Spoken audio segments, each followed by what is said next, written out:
الحمد لله رب العالمين، والصلاة والسلام على سيد الأنبياء والمرسلين. د منال خوغوري دونکو د عربی جبز دکونکو د لوی رب العالمین امید لرم چې ان شاء الله تر دې وخت پورې به روغ او جوړ یاستئ. خوغوري دونکو زمونږ استاسو نن درس د العربیه بین یدیک کتاب څخه دی. نن به ان شاء الله موږ د الله رب العالمین په فضل سره دویمه وحده شروع کوو. أحبتي، نبدأ اليوم إن شاء الله الوحدة الثانية. الوحدة الثانية عنوان هذه الوحدة يوم في حياة ناشئ. يوم في حياة ناشئ. الدرس الثامن. أحبتي، صاحب الكتاب قد ذكر لنا موضوعا مفصلا: كيف الشاب يقضي يومه. الناشئ هو الغلام الذي جاوز حد الصغر وشب، يعني صار شابا، تجاوز عن حد الصغر ووصل إلى حد الشب، يعني صار شابا. فهذا الشاب كيف يقضي يومه في حياته، كيف ينام، كيف يستيقظ، كيف يأكل الطعام، كيف يقضي حاجته، كيف يزور أهله، وكيف يعمل. فصاحب الكتاب اليوم إن شاء الله يذكر لنا أحوال الشاب وكيف يقضي يومه في حياتهم. أولا أحبتي، قبل أن نبدأ الموضوع، صاحب الكتاب قد ذكر لنا بعض الأسئلة وطرح لنا بعض الأسئلة لا بد لكل مستمع أن يجيب قبل أن يقرأ الموضوع عن تلك الأسئلة. فلهذا يقول ما قبل القراءة يقول صاحب الكتاب: أخي المستمع، قبل أن تقرأ الموضوع أولا أجب عن هذه الأسئلة. ماذا يقول؟ يقول الجزء الأول همزة: هناك أدعية مأثورة يدعو بها المسلم في مواقف الحياة المختلفة. ما الدعاء الذي تقوله في كل موقف من المواقف التالية؟ أولا عند الاستيقاظ، ثانيا عند خروجك من الحمام، ثالثا عند خروجك من المسجد. الجزء الثاني فكر في الإجابة عن هذه الأسئلة. ما أفضل شيء تبدأ به يومك بعد الصلاة؟ ثانيا، أيهما أفضل، الصلاة في المسجد مع الجماعة أم وحدك في البيت؟ لماذا؟ خوغوري دونکو نن به إن شاء الله منگو تاسو دا موضوع واضح کو بیانو. يوم في حياة ناشئ، د ځوان سړي د ورځنۍ ژوند حالات موږ ته وړاندې کوي چې یو ځوان خپل ورځ سره رقم تیره کړي. دغه کتاب والا موږ او تاسو ته موضوع راکوي په فقرو شکل باندې، تقریبا 10 فقرې راکوي. خو کتاب والا وایي چې د فقرو د درس نه مخکې، د موضوع د ویلو نه مخکې، اول زموږ او تاسو ذهن معلوموي چې موږ څومره تکړه یو. باید هر سړی خپل ځان خپل معلوم کړي، هغه په کومه طریقه باندې. نو وای د کتاب د موضوع نه مخکې څه وکړه، د دې سوالونو جوابونه وکړه. 2 جزء راکړي دي. اول جزء کې څه وایي؟ هناك أدعية مأثورة، ودير دعاګانې دي نقل کړل شوې دي د احادیثنا. مأثورة يعني منقولة من الأحاديث أو نقل عن رسول الله صلى الله عليه وسلم. أدعية دعاء جمع سرازي، أدعية دعاګانې. ډېر دعاګانې موږ او تاسو ته په احادیثو کې نقل لي. ويدعو بها المسلم في مواقف الحياة المختلفة. فدغه دعاګانو باندې خلک څه کوي؟ مسلمان سره دغه دعاګانې وای استعمالي د خپل په ژوند کې په مختلفو ځایانو کې، مواقف مختلف حالاتو کې. مثال حمام تنوزي کما دعا وای، اودکیږي کما دعا وای، پاسیږي کما دعا وای، جمعه تنوزي کما دعا وای، قرآن شروع کوي څه وای، او دس شروع کوي څه وای، په مینس کې څه وای، په اخره کې څه وای. نو کتاب والا موږ نه یو څه سوال کوي. مخکې د دې چې موږ موضوع ته ځو، کتاب کې ګورو چې آیا موږ ته جواب یاد دی که یاد نه دی. موږ هم تاسو الحمدلله د اسلام دعوه کوو، ځان ته مسلمانان وایو، نو کتاب والا وای چې مسلم سړی څه کوي په مختلفو ځایانو کې څه کوي دعاګانې وای نو یو څو ځایونه موږ ته کتاب والا ښیي وای ما الدعاء الذي تقوله في كل موقف من المواقف التالية كما دعاء توي په هر هغه موقف کې چې لاندې راتلونکی ده اول موقف عند الاستيقاظ کله چې ته پاسېږې د خوبه استيقاظ د خوب نه پاسېدلو ته ویل کېږي استيقظ احمد مبكرا احمد وختي پاسېدو استيقظ ابي قبيل صلاة الفجر پلار می د سحر مانځنه لږ مخکې پاسېدو استيقظت مبكرا استيقظت الساعة الرابعة د خوب نه پاسېدلو په وخت کې کومه دعا وای یو باید جواب موږ او تاسو سمدستي ځان سره وکړو چې هغه دعا موږ ته یاد ده که یاد نه ده السؤال الثاني عند خروجك من الحمام حينما تخرج من الحمام وقضيت حاجتك في الحمام وفتحت باب الحمام وأردت أن تخرج فأي دعاء تقول في ذاك الموقف بدغه وقت تكما دعاوي چې کله حمام نه اوزي یا تشناب نه اوزي حاجت دی پوره شو دی وخت کما دعا وای آیا دا دعا مونږ وایو کو نه وایو یا مونږ ته یاد ده که یاد نه ده کتاب والا مونږ نه دغه امتحان اخلي نو جواب بخبل ځان سره وکړو چې آیا زه دا دعا وایم به ګورو د موضوع سره چې دا زه کومه دعا وایم صحیح ده که خطا ده ثالثا دریم سوال څه کوي عند خروجك من المسجد حينما دخلت المسجد وصليت في المسجد وأردت أن تخرج من المسجد فأي دعاء تقول في ذاك الموقف کله چې جمعات ته نوتې مونږ دې وکړو اراده دې وکړه چې واپس جمعات نه وځم په دغه موقف کې ته کومه دعا وې هغه ستا دعا به ته وروسته ګورو د موضوع سره صحیح ده که خطا ده باید ته ځان سره اوس ووایې جواب وکړې خپل ځان سره چې زه دې وخت کې دا دعا وایم نو بیا ستا دعا د کتاب سره ګورو چې آیا موافقه ده که موافقه نه ده که موافقه وه د الله حمد ادا به کړي او که موافقه نه وه اصلاح به د ځان وکړو باجوز کې څه وایي فكر في الإجابة عن هذه الأسئلة وبدي سؤالنا كلك سوچ وفكر وكا يو سؤال الأول ما أفضل شيء تبدأ به يومك بعد الصلاة ما أفضل شيء تبدأ به يومك بعد الصلاة دا يو أزاد جواب غالي مغنا وكم أغا بهترين سيز دي تبدأ به چه تشروك پاغا باندي يومك دورز پاغا باندي شروكي بعد الصلاة د سهار د منځنه وروسته ممكن شخص يقرأ بعد صلاة الفجر مباشرة القرآن الكريم ممكن شخص يكون جالسا يذكر الله سبحانه وتعالى ممكن شخصا يبدأ يومه بالدعاء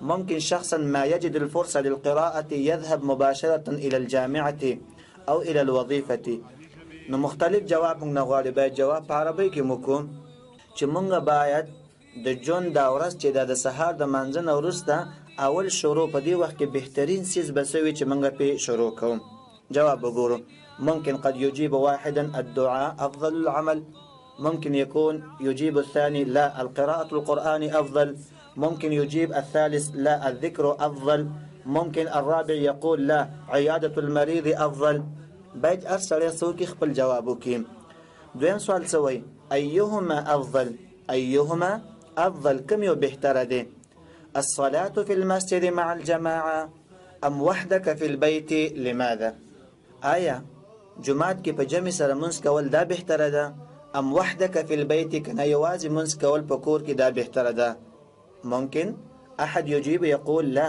الصلاة في المسجد أفضل ممكن يكون شخص آخر يقول لا الصلاة في البيت أفضل فتذكر العلة لماذا يعني يريد منا العلة علة أو سبب غالي چې جماعت کې ولې بهتره ده او یا په کور کې ولې بهتره ده شاید د ارچا فکر مختلف وي شرعاً خو دا ده چې جماعت بهتره ده جمع بهتره ده ممکن که بعضی مشکلات وي یا سختی وي یا جماعت کې مثال جمع په خطر طریقه باندې نه کېږي نو په دې وخت کې آیا کور بهتره ده که جماعت بهتره ده نو هر سړی باید خپل جواب خپل وکړي او به ته علت یې سکی بیان کړي امید لرم چې ان شاء الله تاسو به جوابونه هم کړي دا کتاب والا موږ او تاسو نه صرف یو ذهني امتحان واغستو چې په دې وخت کې تاسو په ذهن کې څه دي اوس راځو د کتاب والا موږ ته څه لارښودنه کوي اولا احبتي نقرأ النص والعبارة ثم نشرح اول راځو عبارت اخلو به داغه نو وروسته څه کو شرح کو واضح کو يوم في حياة الناشئ. اتم نمبر درس دي، پنځشتم نمبر صفحه ده. يوم في حياة ناشئ. اولا إذا بزغ فجر يوم جديد في حياة الناشئ المسلم، إذا بزغ فجر يوم جديد في حياة الناشئ المسلم يدعو بعد أن يستيقظ بالدعاء المشهور: الحمد لله الذي أحيانا بعدما أماتنا وإليه النشور. وإذا أراد دخول مكان قضاء الحاجة يدخل برجله اليسرى ويدعو قبل الدخول فيقول: اللهم إني أعوذ بك من الخبث والخبائث، اللهم إني أعوذ بك من الخبث والخبائث. وإذا خرج يخرج برجله اليمنى ويقول: غفرانك، ولا يستقبل القبلة ولا يستدبرها وقت قضاء الحاجة. إذا كان في الفضاء لقوله صلى الله عليه وسلم: إذا أتيتم الغائط فلا تستقبلوا القبلة، إذا أتيتم الغائط فلا تستقبلوا القبلة ولا تستدبروها ولكن شرقوا أو غربوا. يحرص الناشئ على تجنب النجاسات، يحرص الناشئ على تجنب النجاسات حتى لا تصيب ثيابه أو جسمه، لقوله صلى الله عليه وسلم: تنزهوا من البول، تنزهوا من البول فإن عامة عذاب القبر من البول، فإن عامة عذاب القبر من البول. ثم يتوضأ الناشئ ويقول بعد أن ينتهي من الوضوء: أشهد أن لا إله إلا الله وحده لا شريك له، وأشهد أن محمدا عبده ورسوله، اللهم اجعلني من التوابين واجعلني من المتطهرين. خبور دنكو دا أولا فقرة ومنغو تأثر: كيف يقضي الشاب يومه. یو ځوان سړی، یو مسلمان سړی به خپل ورځنی ژوند څه رقم شروع کوي، ورځ به څه رقم تیروي؟ باللهو واللعب، بالنوم والاستراحة، ام بالعبادة او بالاكل والشرب فقط. صرف خوب بکی، صرف خوراک بکی، صرف لهو لعب بکی، په کومه طریقه به تیروي؟ نو سوی کتاب والا: اذا بزغ فجر يوم جديد. اذا بزغ کله چې شروع شي. بزغ څه معنی؟ یعنی بدأ طلوعه، کله چې دا ورځ ښکاره شي. عربان څه وایي؟ بزغت الشمس او القمر. نمر څه شو؟ شروع شو، لګی دی راښکاره کیږي. یعنی بدأ طلوعه. الله قرآن کې څه وایي؟ فلما رأى القمر بازغا. کله چې سپلمۍ څه شو؟ راښکاره شولله. نو سهار چې کله ښکاره شي موږ څنګه وایو؟ اذا بزغ فجر يوم جديد. اذا بزغ فجر يوم جديد. فزغ علينا الفجر. سهار په موږ باندې راوخته. فجر سهار وخت ویل کېږي. يوم جديد د نوې ورځ. في حياة الناشئ المسلم. دا نوې ورځ چې کله د یو ځوان سړی چې مسلمان هم دی، الناشئ څه ته ویل کېږي؟ ځوان ته ویل کېږي. الغلام جاوز حد الصغر. هغه کس ته ویل کېږي چې د ماشومتوب نه ووتو، فصار شابا، اوس هغه د ځوانۍ ته وختو. مثال 15 کالو، 14 کالو، په دغسې حالات کې. ناشئ جمع څه راځي؟ نشء او نشأ. نشأ یا نشء، په دغه طریقه باندې جمع راځي. نو چې یو مسلمان سړی وي، ځوان سړی وي، اذا طلع عليه يوم جديد او طلع عليه الفجر فبماذا يبدأ؟ ځوان سړی به چې کله ورځ پې شروع شي، نو په دې وخت کې به په څه باندې شروع کوي؟ يدعو بعد أن يستيقظ بالدعاء المشهور. الناشئ المسلم، الشاب المسلم، حينما يستيقظ أولا إنه يبدأ ويدعو ويقرأ الدعاء المشهور عند الاستيقاظ. نو اول کار دا کوي، يدعو بعد أن يستيقظ، دعا کوي دا دعا د الله رب العالمین یو حمد او شکر ادا کوي بعد ان يستيقظ بالدعاء المشهور. کله چې راپاسېږي دعا کله کوي؟ بعد ان يستيقظ، کله چې راپاسېږي. كما دعا کوي؟ بالدعاء المشهور، الدعاء الذي اشتهر، هغه دعا چې مشهوره ده. يحفظ الصغير والكبير، ماشوم هم څه کوي یادوي، غټ هم څه کوي یادوي. كما دعا ده الحمد لله الذي أحيانا بعدما أماتنا وإليه النشور. الحمد لله، أول يذكر الحمد لله سبحانه وتعالى، يحمد الله سبحانه وتعالى، يشكره. أول ده الله حمد هذا كيتي الحمد لله الذي. لماذا يحمد الله؟ لأنه أحياه بعدما أماته. الله حمد زکه وباسي دا سړی دا ځوان سړی چې کله راپاسېږي ځکه الله ورسره یو احسان وکړو. هغه احسان څه دی؟ راژوندی کو د مرګ نه وروسته. دا خو په مثال د یو مرګ دی، ځان نه انسان خبر نه وي، نو دا انسان اوس راپاسې د خپل ژوند به شروع کوي. نو دا د الله رب العالمین یو احسان دی. ډېر خلک دارنګې ماښام وده شي، سهار کې پانسېږي، همداسې وفات شي، آخرت ته انتقال وشي. نو چې کله موږ او تاسو راپاسېږو باید د الله حمد ادا کړو. نو اوله کې باید زموږ شروع په کومه کلمه باندې وشي؟ الحمد لله الذي احیانا بعدما اماتنا. د الله حمد دی، پوره حمد دی، کامل حمد دی، هر قسمه حمد دی. کوم الله؟ الذي هغه ذات احیانا چې موږ ژوندي کړلو بعدما اماتنا، وروسته د دې نه چې موږ وفات کړو. نو مرګ دا مشابه ده د څه سره؟ د خوب سره. نو خوب ته هم یو قسم مرګ ویل کېږي. نو دا وایي چې زه به ته واپس ژوندی کړم سهار کې، زه د الله حمد وباسم. و الیه النشور. خدا به عقیده موږ او تاسو لرو چې دا ژوند ګوره مختصر دی، موقتی دی، همیشه دپاره نه دی. و الیه النشور، یو ورځ به داسې راځي چې ټول به وفات کېږو او بیا به قبرونو کې. و الیه النشور، بیا به قیامت کې څه دی؟ موږ او تاسو راپاسېږو. النشور هو البعث بعد الموت. نشور څه ته ویل کېږي؟ د مرګ نه وروسته پاسېدل هغې ته ویل کېږي. اخرنی رجوع چېرته کېږي؟ الله رب العالمین ته کېږي. نو د ځوان سړي اولنی کار څه دی؟ هغه همدا دی. نو یو جواب دا مو شو چې موږ نه سوال کړی ما قبل القراءة، د قرات نه مخکې چې غوښتنه کړې وه چې عند الاستيقاظ، چې کله ته پاسېږي کومه دعا وایي. آیا که موږ دغه دعا ویله نو زموږ جواب هم صحیح دی او الحمدلله هم پرې ووایو چې انشاءالله زموږ دعا د قرآن او د حدیث سره برابر شولې ده. که موږ خطا ویلې وه نو انشاءالله نن ناخوا به څه کوو؟ صحیح به وایو الحمد لله الذي احیانا بعدما اماتنا والیه النشور. نعم.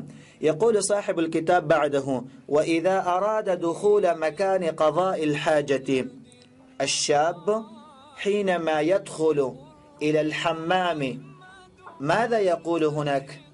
في ذاك الموقف ماذا يقول؟ أراد الشاب أن يقضي حاجته ويمشي ويدخل إلى الحمام، عند دخول إلى الحمام ماذا يقول؟ كتاب والا سوي وإذا أراد دي زوان سړي چې کله دا اراده وکړه دخول مكان قضاء الحاجة، چې زنه وزما قضاء حاجت ته خپل حاجت را پکومه، نو په دغه وخت کې د حمام ته چې نوځي، تشناب ته چې نوځي، په دې وخت کې کومه دعا وایي؟ څه کار به کوي؟ یو مونږ ته هغه آداب راښیي. الادب الاول هذا: يدخل برجله اليسرى الشاب المسلم حينما يدخل إلى الحمام يقدم الرجله اليسرى. اول به څه کار کوي؟ چپ خپه به مخکې کوي. تشناب ته چې انسان نوځي ادب هم دا دی چې اول څه وکړي؟ چپ خپه مخکې وړاندې کړي. او دې کې حکمت هم دا دی، غالبا علما فرمایي چې په لاسونو کې خلاص کې طاقت زیات دی او په خپو کې د چپ خپه کې طاقت زیات دی. نو اکثرا دارنګې چې شیطان د حمام چې دی یو خو د شیطانانو یو مرکز دی، بل هلته اوبه زیاتې توی شوي وي، هغه زیات څه وي؟ کمزوری وي یا دارنګې خوی وي. نو چې موږ او تاسو چپ خپه مخکې کړله، دا دلیل دی د دې خبره باندې چې انشاءالله خپه به مضبوطه راشي، غورځېږو به نه. نو په دې وجه باندې د الله رب العالمین د دین ته وګوره یا د نبی صلی الله علیه وسلم د حکمتونو ته وګوره چې موږ ته وایي کله حمام ته نوځي نو چپ خپه مخکې کړه. نو یو حکمت پکې دا دی، موږ حکمت ته نه ګورو، موږ هغه فائدې ته نه ګورو چې یاره چپ خپه مخکې کړم نو زه به بچ پاتې شم که ښې مې مخکې کړه زه به راوغورځېږم. نه، موږ به اتباعا لامر النبي صلی الله علیه وسلم او اتباعا لفعل النبي صلی الله علیه وسلم موږ د الله د رسول تابعداري کوو. موږ ته وایي چپ خپه مخکې کړه چپه مخکې کوو، موږ ته وایي ښې مخکې کړه ښې مخکې کوو. خو دا له بیا علماو یو حکمت را ایستلی دی، چپ خپه کې طاقت او قوت زیات دی په نسبت د ښې خپه کې، نو په دې وجه باندې هغه ځای لږ نازکه وي، انسان امکان دی چې راوغورځېږي، خوی وي، اوبه زیاتې توی شوي وي. نو په دې وجه باندې موږ ته اسلام دا وایي چې د تشناب ته نوځي چپه خپه مخکې کا. خو دغه حکمت دی موږ او تاسو به هم ومنو، خو موږ به تابعداري چې کوو صرف په دې خاطر باندې چې زما د نبي تابعداري ده، هغې ما ته امر کړل چې تشناب ته نوځي چپه خپه مخکې کا. نو ځوان سړی به هم دا کار کوي. موږ او تاسو الحمدلله ټول ځان ته ځوانان وایو. ځوان سړي ادب چې مسلمان دی هغه یو دا دی. دویمه خبره څه کوي؟ يدخل برجله اليسرى ويدعو قبل الدخول فيقول، کله چې نوځي چپه خپه مخکې کوي. دویم کار څه کوي؟ ويدعو قبل الدخول، او یو دعا کوي مخکې د دې نه چې نوځي خپه مخکې کوي، نو دې وخت کې یو دعا کوي. څه وایي؟ فيقول اللهم إني أعوذ بك من الخبث والخبائث. دا دعا باید چې انسان تشناب ته نوځي دا دعا وایي. دعا معنا څه ده؟ اللهم یا الله انی اعوذ بک، زه پناه غواړم ستا پورې یا ستا په نوم پورې د څه نه؟ من الخبث والخبائث. خبث ویل کېږي هغه شیطانانو ته چې هغه نارینه وي، والخبائث هغه شیطانانو ته چې هغه څه وي زنانه وي. نو تشناب اکثره د شیطانانو ځای دی، ګنده ځایونه چې دی، ډیرانونه چې دی، د اکثره دلته پکې شیطانان وي.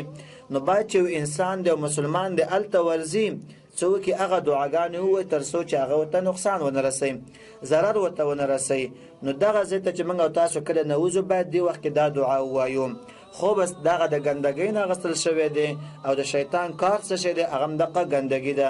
نو که هر قسمه شیطان وي، هر قسمه ګن وي، رب العالمین موږ ته نه پناه غواړو چې موږ ته هیڅ قسمه ضرر څه دی هغه راونه رسیږي. د ځوان سړي دا مسؤلیت شو. دارنګې بل مسؤلیت، فلما قضى حاجته واراد ان يخرج ماذا يفعل؟ کله چې یو سړی نوته حاجت پوره کو، اوس اراده کړل چې واپس راوځي، نو دې وخت کې بس کوي کوم ادب دی؟ ادب واذا خرج يخرج برجله اليمنى. دا ځوان مسلمان چې کله راوځي نو څه کوي؟ يخرج برجله اليمنى، راوځي په اخیخ په باندې. رجل خپېته ویل کېږي، الیمنى خیخ پېته ویل کېږي. د انسان په بدن کې اعضاو کې چې کوم هغه ډبل وي، دوه وي، دا ټول مؤنث استعمالیږي، یمنا یسرا. او چې دا رنګ یو وي بیا سره مذکر استعمالیږي.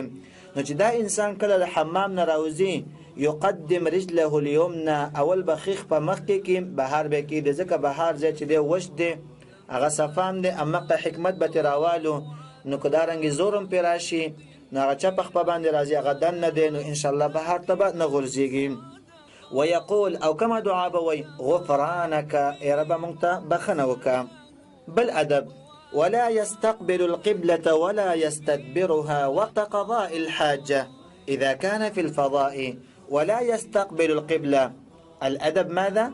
الشاب المسلم أو المسلم حينما أراد أن يقضي حاجته فليجتنب نفسه عن استقبال القبلة، يعني لا يجعل نفسه امام القبلة.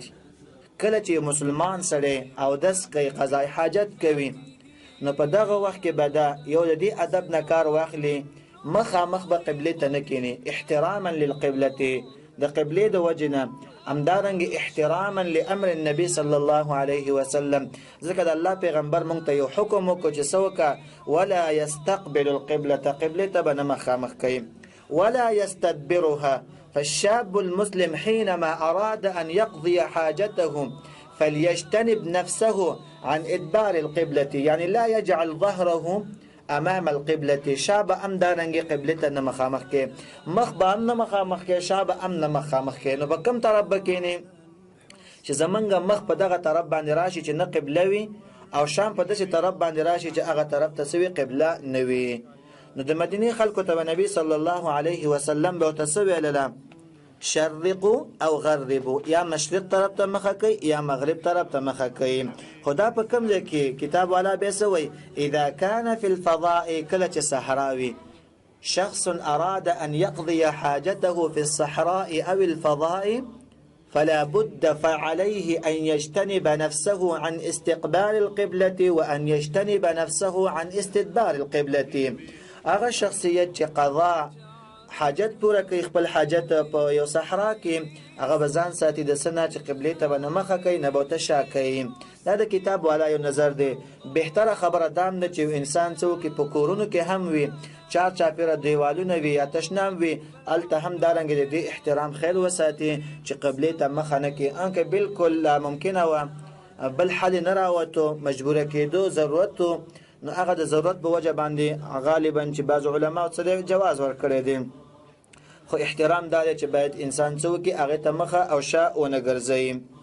لقوله صلی الله علیه وسلم، به په یو حدیث هم ذکر کړی دی. سوی و نبی صلی الله علیه وسلم فرمای: اذا اتیتم الغائط فلا تستقبلوا القبلة.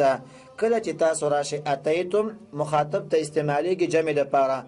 اذا اتیتم الغائط يعني حينما تأتون إلى قضاء الحاجة إلى موضع الحاجة الى موضع قضاء الحاجة، کله چې تاسو راځئ هغه ځایونو ته چې تاسو خپل حاجت رفع کوئ، نو فلا تستقبلوا القبلة. يقول النبي صلى الله عليه وسلم: خذ النصيحة، اعمل بهذه النصيحة، لا تجعل نفسك أمام القبلة فلا تستقبل القبلة. قبلة سكاب مخمكوا.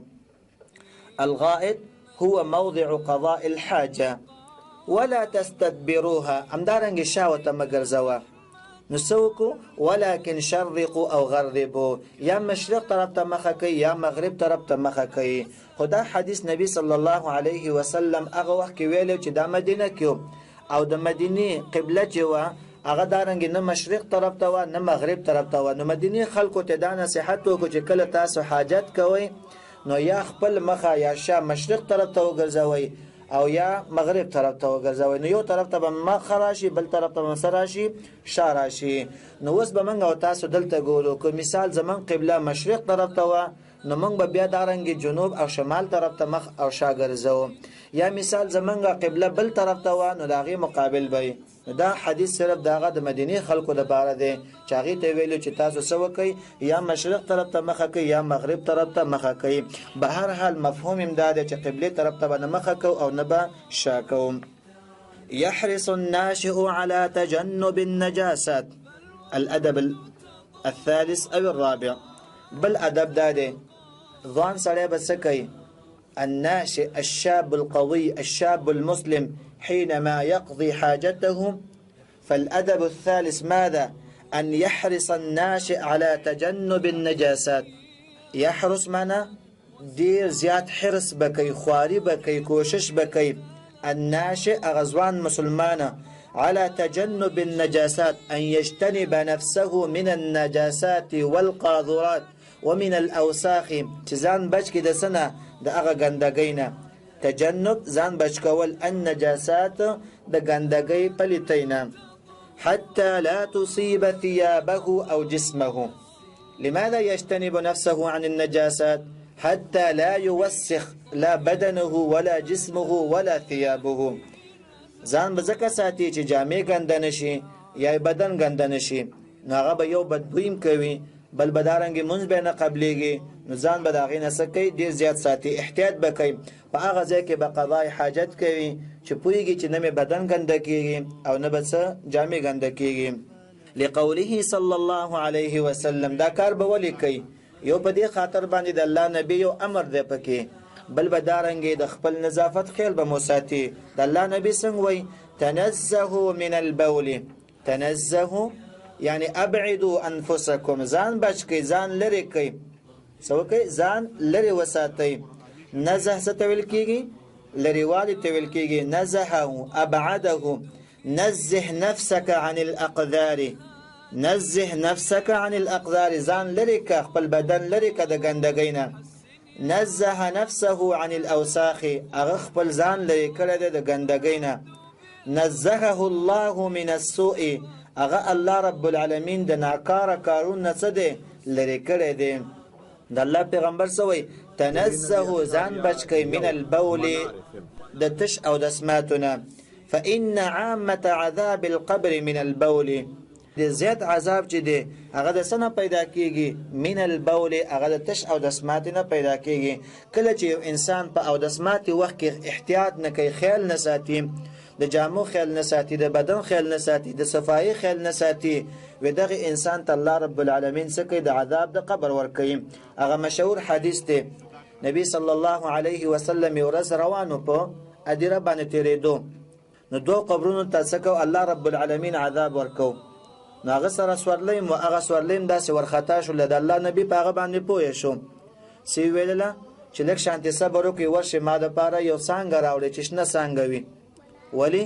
وانهما لیعذبان، او کما قال صلی الله علیه وسلم، دغه دوه قبرونو ته عذاب ورکړل کیږي. نو هغه څانګه راواغسته، په میل باندې نمایي کړه، نمایي په یو قبر باندې کې غوستله، نمایي په بل قبر باندې کې غوستله. صحابه ته پوښتنه کړه الله پیغمبر د عذاب ولې ورکړل کیږي؟ و دا یو چې د تشو او د اسماتو نه ځان نه ساتو، بے پروا غونډه کیو، چې کوم ځای کې بکې ناستو، کوم ځای کې روانو، د شیبه اس خیال نه ساتو. او دا بل چې دا چغلخورو دوه کسان به په جنگونو باندې چول، نو وسو ته الله رب العالمین د قبر عذاب ورکړي. خود الله نبی یو مهربان شخصیت، یو رحیم او دارنګ رؤوف شخصیت، هغه څو وکړل دغه څانګه راواغسته، په هغې باندې کې غوستله. ولې؟ دا شین څانګه چې ده دا تسبیحات د الله بیانوي، تر څو چې دا وچه شوې نه وي، دا تسبیحات بیانوي، نو په دې باندې به یا عذاب کم وي یا به عذاب لرې وي. خدا د نبی صلی الله علیه وسلم هغه معجزه وه. نو دارنګې که شاید زموږ دپاره پکې دا جواز نه وي، د هغه دپاره صرف د هغه خصوصیت دی. فلهذا يقول النبي صلى الله عليه وسلم تنزهوا من البول. نو په دې وجه باندې نبی صلی الله علیه وسلم وایي څه وکړئ؟ ځان وساتئ د تش او د اسماتونه. فإن عامة عذاب القبر من البول، ځکه عام عذاب چې دی هغه د څه نه پیدا کیږي په قبر کې؟ هغه د تش او د اسماتونه پیدا کیږي. ثم يتوضأ الناشئ الشاب المسلم كيف يقضي يومه؟ حينما توضأ وقضى حاجته يأخذ الماء ويتوضأ ثم يتوضأ الناشئ. بهتره طریقه دا ده چې انسان څه وکړي؟ او دست مات کو باید سمدستي او دس وکړي، او دس مات کې سمدستي څه وکړي؟ او دس وکړي. کو وخت وسره بهتره طریقه دا ده چې 2 رکعاته منځ وکړي، دا یو بهترین عمل دی. ثم يتوضأ الناشئ، نو ځوان سړي کارم دا ده چې کله او دس مات کې نو بیا څه کوي؟ او دس کوي. ويقول بعد ان ينتهي من الوضوء، او دس دی وکړو د هغې نه وروسته بیا څه آداب دي دا دي. ويقول بعد ان ينتهي من الوضوء، او دا به وایي ځان سره د او دس هغه دعا به وایي چې هغه کومه دعا ده؟ اشهد ان لا اله الا الله وحده لا شريك له واشهد ان محمدا عبده ورسوله اللهم اجعلني من التوابين واجعلني من المتطهرين. دا یو بهترین دعا ده چې انسان کله او دس وکړي، د او دس نه پس څنګه فارغ شي باید دا دعا ووایي چې اشهد ان لا اله الا الله وحده لا شريك له واشهد ان محمدا عبده ورسوله اللهم اجعلني من التوابين واجعلني من المتطهرين. فائدې او ګټه څه ده؟ څومره لویه ګټه ده. نبی صلی الله علیه وسلم فرمایي د جنت 8 دروازې دي.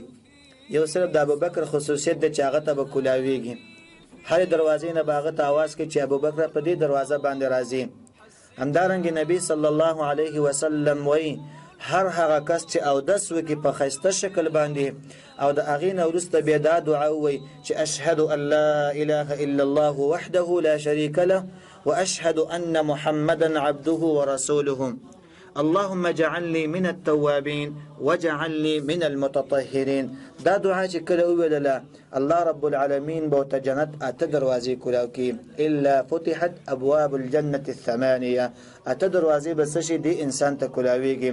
اسانه دعا ده، لږ وخت غواړي، ډېر تکلیف هم نه غواړي، صرف یو عادت موږ نه غواړي چې یو 3-4 ورځې موږ او تاسو بار بار څه کړه وویله په همدغه موقف کې، نو انشاءالله الله رب العالمین به موږ ته څه کوي؟ په هر وخت کې دا رایادوي. نو انشاءالله زموږ او ستاسو څو جوابونه پکې وشولو. عند الاستيقاظ، کله چې موږ او تاسو راپاڅېږو څه وایو؟ دغه وخت کې کومه دعا وایو؟ الحمد لله الذي احیانا بعد ما اماتنا واليه النشور. عند خروجك من الحمام کله چې د حمام نه وځو من کومه دعا ویله مخکې کومه ویله او اوس باید من کومه وایو غفرانک د حدیث موافق بشي عند خروجك من المسجد کله چې دارنګ د جمعات نه وځي په دې وخت کې به کومه دعا وي هغه به ان شاء الله څه دی هغه راځي او چې کله موږ او تاسو او د سکون په هغه وخت کې کومه دعا وایو اشهد ان لا اله الا الله وحده لا شريك له سمعنا دا زګوای کوم چې نشته بل اله مگر صرف دغه یو الله دی وحده دغه یو ذات دی لا شريك له دی الله سره هیڅ قسم شریک نشته دی چې موږ د دارنګ هغه سره په عبادت کې شریک وګرځو په قرباني کې شریک وګرځو په دعا کې شریک وګرځو نه هر قسم واک اختیار د الله رب العالمین دی واشهد ان محمدا عبده ورسوله دا گواهیم کوم چې محمد صلی الله علیه وسلم د الله بندم دی همدارنګه د الله پیغمبرم دی هم دا گواهیم کوم چې د الله بندم دی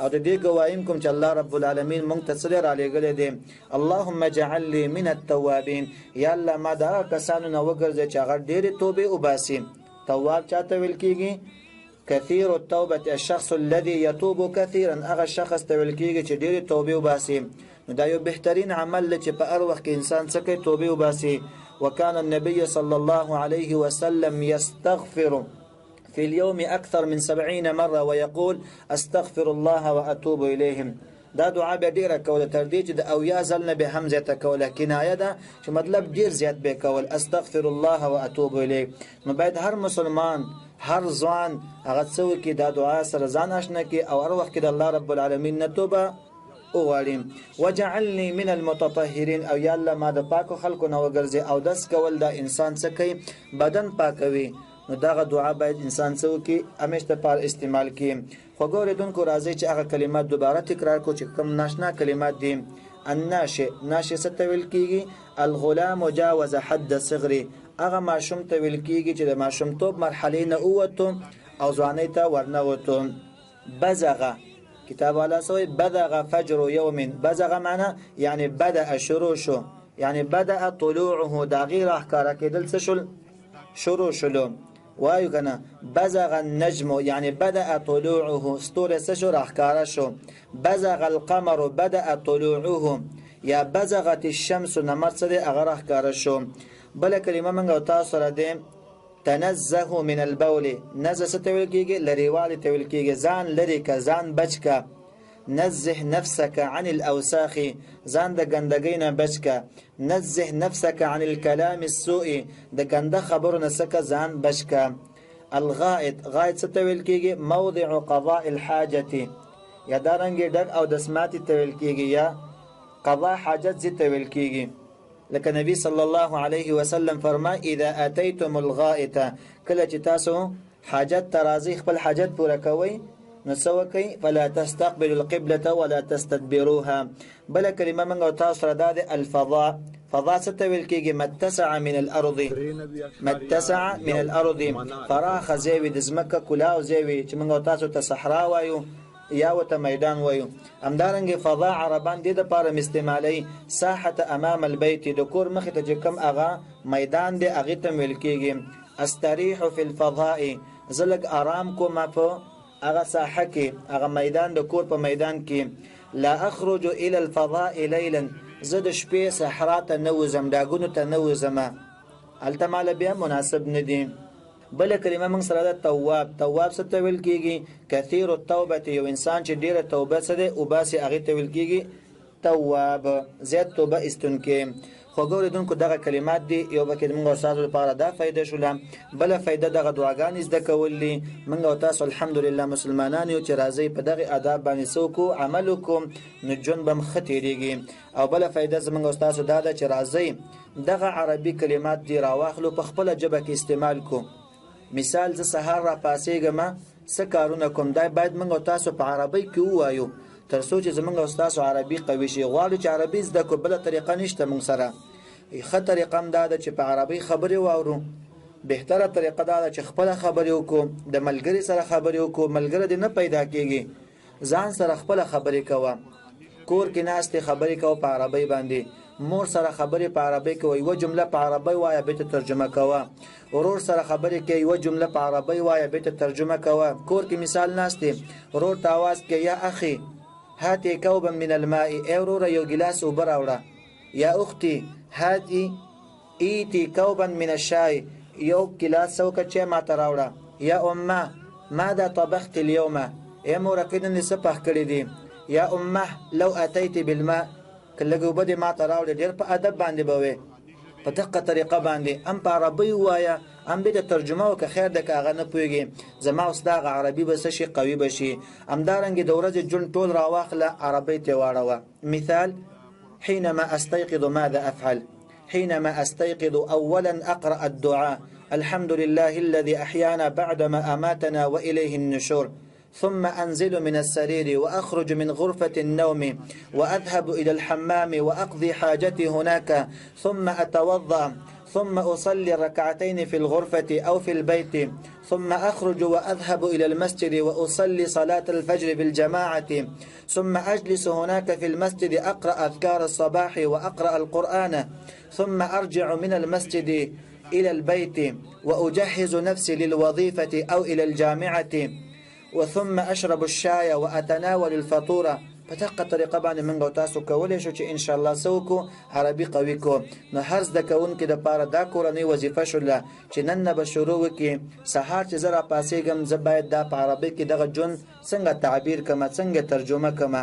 نو خپل کارونه به راواخلي چې زه مثال سهار پاڅېږم استيقظ مبکرا، استيقظ الساعة كذا وكذا، افعل كذا وكذا، هغه ټول کارونه به ولیکي.